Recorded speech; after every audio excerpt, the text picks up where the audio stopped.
مع الله في القلب لما انكسر مع الله نحمده ونصلي على رسوله الکریم۔ آج ہم اسلامی لباس کے خاکے کے بارے میں بات کریں گے کہ اسلامی لباس کا خاکہ کیا ہے۔ اسلام اور اسلامی معاشرے میں لباس کا خاکہ یہ ہے کہ مرد اور عورتوں کے لباس کے رنگ میں فرق ہونا چاہیے۔ اعضائے جسم کے ڈھانکنے میں مردوں اور عورتوں کے لباس میں فرق ہونا چاہیے۔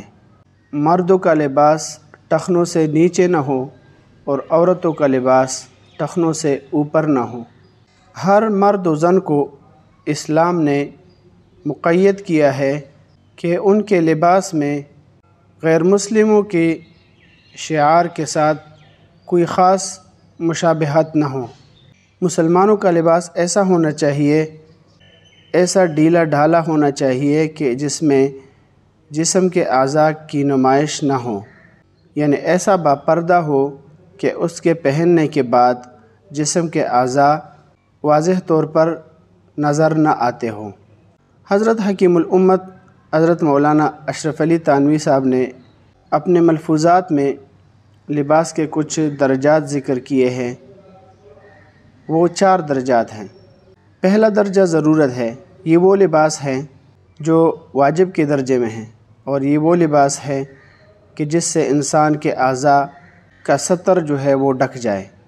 دوسرا درجہ آسائش، یہ وہ لباس ہے کہ انسان کو سردی اور گرمی سے بچا لے۔ تیسرا درجہ آرائش اور زیبائش، یہ وہ لباس ہے کہ جس سے انسان زیب و زینت حاصل کر سکے۔ قرآن نے اس کو ریشن کہا ہے۔ اور چوتھا درجہ وہ لباس ہے کہ جس میں تفاخر اور تکبر اور دکھاوا مقصود ہو۔ پہلے 2 درجے تو بے غبار اور بے کلام ہیں، ان میں کوئی کلام نہیں ہے۔ اور تیسرے درجے کا لباس بطور تحدیث بالنعمت کے مستحب ہے، اور بطور مسرت اور لذت مباح ہے، اور بطور فخر اور تکبر حرام ہے۔ اور اسی طرح چوتھے درجے کا جو لباس ہے وہ مطلقاً حرام ہے، ناجائز ہے۔